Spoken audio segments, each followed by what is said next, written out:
आज का जो टॉपिक है उसमें क्या क्या देखेंगे, determinants of population growth. Determinants मतलब जो निर्धारित करता है, ठीक है, जनसंख्या वृद्धि, पॉपुलेशन ग्रोथ माने जनसंख्या वृद्धि। अब जनसंख्या कहाँ पर बढ़ेगी कहाँ पर घटेगी इसको कौन डिसाइड करेगा, तो 3 फैक्टर्स है, ठीक है। कौन कौन से 3 फैक्टर्स है, फर्टिलिटी, ठीक है, फर्टिलिटी मतलब तुम्हारा होता है प्रजनन, ठीक है। मोर्टेलिटी माने होता है मरणशीलता, माने इसको हम लोग फर्टिलिटी को बर्थ रेट, जन्म दर, माने इसका एग्जैक्ट ये नहीं होता है बर्थ रेट, लेकिन उससे रिलेट कर सकते हो। मोर्टेलिटी को डेथ रेट से रिलेट कर सकते हो। और माइग्रेशन, प्रवास, माइग्रेशन तो है ही। माइग्रेशन मतलब जैसे तुम लोग भी स्टेट से अगर जो लोग बाहर जाते हैं माइग्रेशन सर्टिफिकेट लेते हैं, जाकर के वहां जमा करते हैं। माइग्रेशन माने होता है या तो बाहर जाना या बाहर से अंदर आना।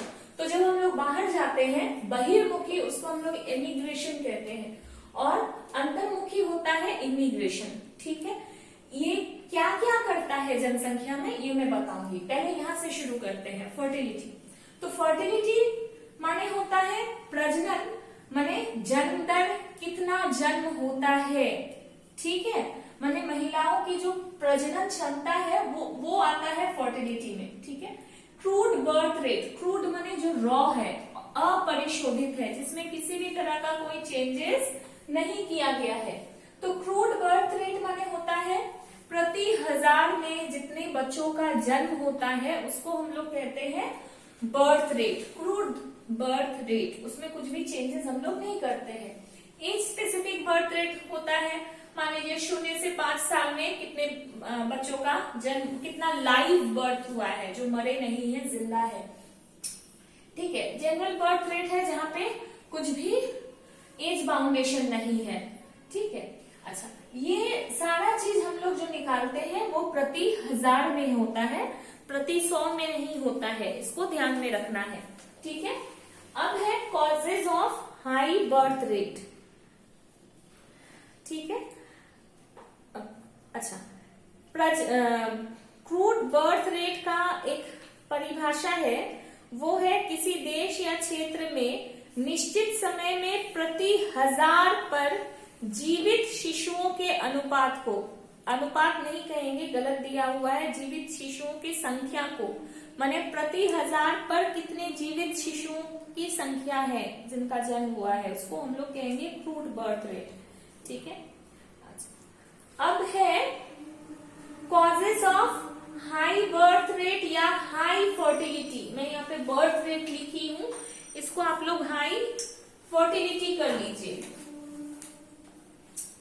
ठीक है। कॉजेज ऑफ हाई फर्टिलिटी, उच्च जन्म दर का क्या कारण है। हम लोग भारत में देखते हैं कि हमारे यहाँ जैसे गांव में तो बहुत ज्यादा जन्म दर है, माने प्रजनन बहुत ज्यादा है, प्रजनन दर जो है, शहरों में थोड़ा कम है। क्यों कम है या गांव में क्यों ज्यादा है, तो उच्च जन्म दर का या उच्च प्रजनन दर का कारण क्या है। पहले तो यहाँ छोटी उम्र में शादी होती है, ठीक है, तो फर्टिलिटी एज बहुत ज्यादा रहता है, ठीक है।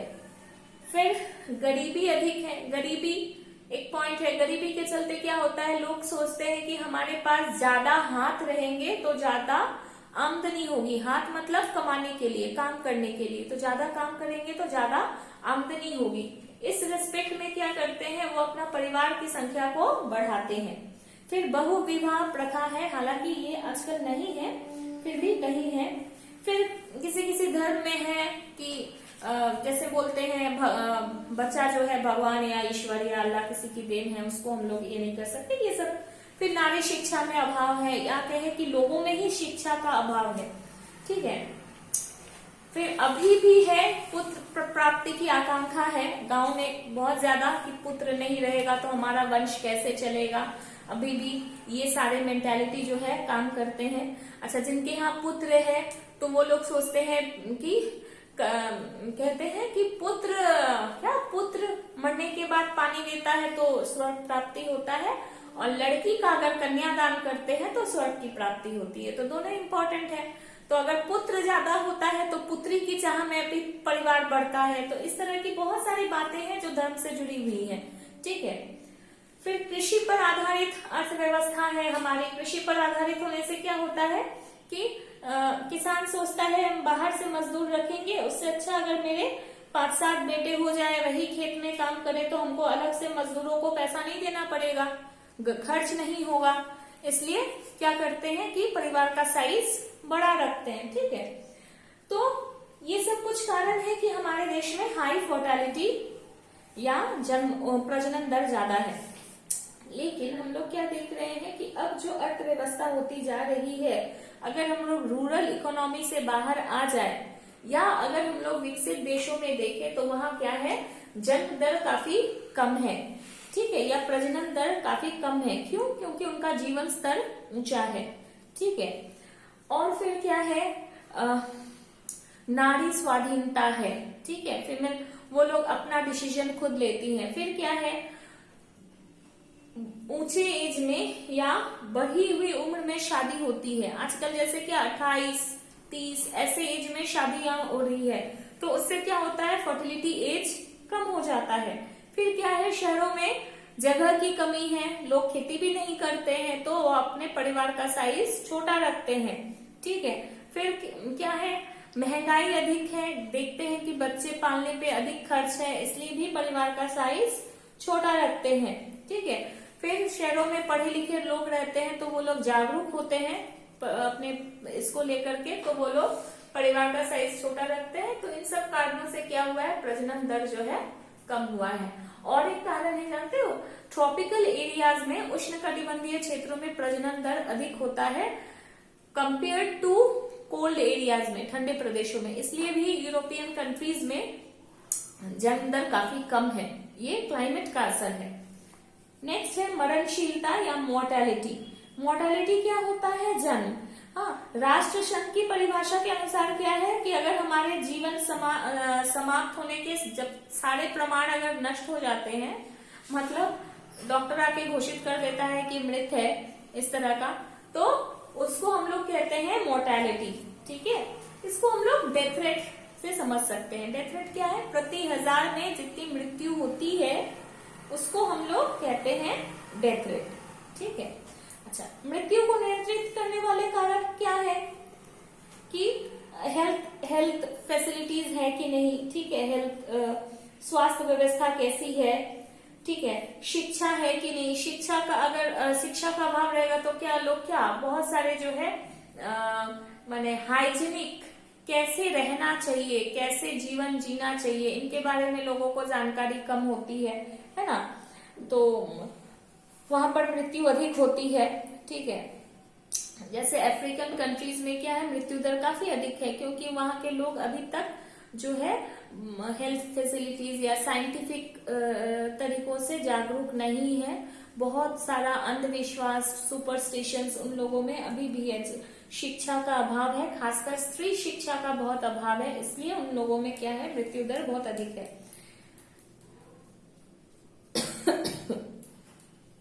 प्रति व्यक्ति आईडी मोर्टेलिटी को ये करता है कैसे कि अगर हमारे पास आमदनी कम होगी तो हम क्या होगा कि हम अपने परिवार को ठीक तरह से भरण पोषण नहीं दे पाएंगे।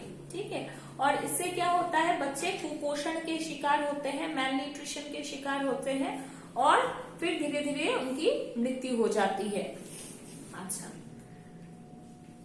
नेक्स्ट हम लोग देखेंगे माइग्रेशन। माइग्रेशन मैं तुम लोग को समझा रही थी, माइग्रेशन की हिंदी है कि प्रवास।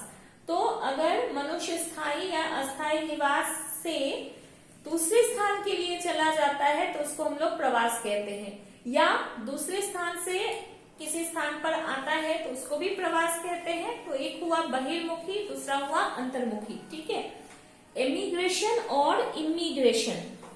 ठीक है, अच्छा, तो इसका इफेक्ट क्या है, इमिग्रेशन या इमिग्रेशन, प्रवास का इफेक्ट क्या है?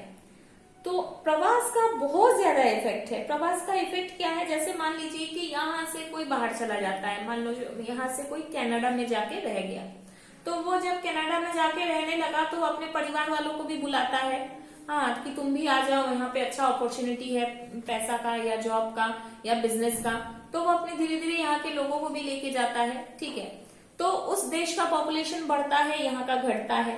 फिर क्या होता है, यहाँ से ब्रेन ड्रेन होता है। ब्रेन ड्रेन माने होता है कि दिमाग को वो लोग ले लेते हैं। माने हमारे यहाँ का मान लीजिए जो भी तेज ब्रेन है, अमेरिका वगैरह क्या करते हैं कंपनीज, वो लोग ऑफर देते हैं इतना का पैकेज, इतना का पैकेज, तो लोग क्या करते हैं उस लालच में वहां चले जाते हैं। तो वो लोग यहाँ का जो स्किल है, दक्ष लोग हैं, उनको अपने यहाँ ले लेते हैं। तो यहाँ पर क्या हो जाती है, दक्षता की कमी हो जाती है। ठीक है, फिर क्या होता है कि जैसे जो लोग बाहर चले जाते हैं, जैसे बिहार के बहुत सारे गांव में जो है वहां के बच्चे जो है बाहर काम करते हैं, और बाहर जब काम करते हैं तो वो लोग तो डॉलर्स में कमाते हैं, या जो भी वहां का पैसों, वहां का जो भी करेंसी चलता है उसका वैल्यू हम लोगों के यहाँ के वैल्यू से बहुत ज्यादा होता है। ठीक है, तो उससे क्या होता है, वो लोग जब अपने गांव में पैसा भेजते हैं तो यहाँ पर क्या होता है, डेवलपमेंट होता है।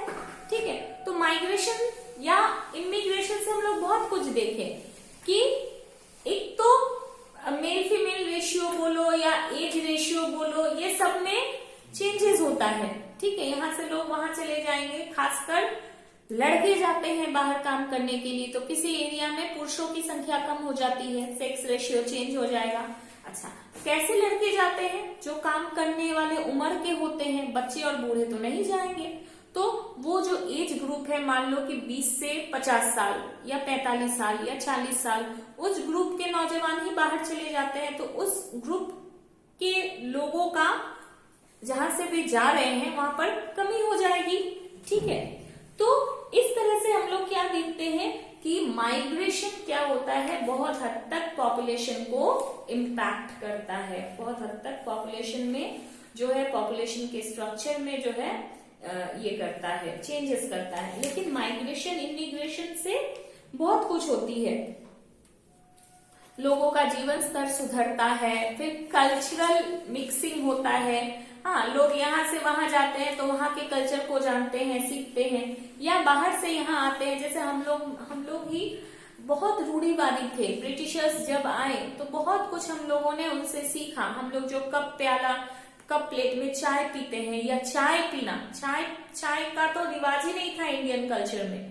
ठीक है, लोग सुबह उठ के बेल का शरबत या सत्तू का शरबत या ये सब पीते थे। चाय तो हम लोग ब्रिटिशर्स से जाने, हर बर्थडे में जो तुम लोग हैप्पी बर्थडे बोल के केक काटा जाता है, हम लोग उन लोगों से सीखे। ठीक है, तो बहुत सारी अच्छाइयां बुराइयां जो भी है हम लोग सीखते हैं, कल्चर का मिलन होता है। ठीक है, फिर रिसोर्सेस का भी एक्सचेंज होता है।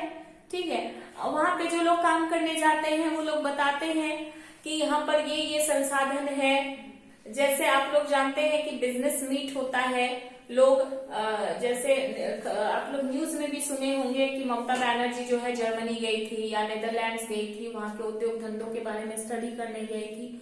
तो वहां पर जाके लोग सीख के आते हैं कि यहाँ पे हमारे भारत में जो भी संसाधन है उसको किस तरह से काम में लगाया जा सकता है।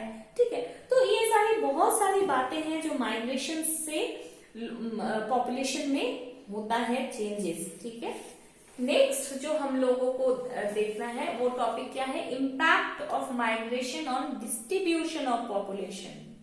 ठीक है, डिस्ट्रीब्यूशन ऑफ वर्ल्ड पॉपुलेशन मतलब विश्व की जनसंख्या वितरण पर प्रवसन क्या प्रभाव है।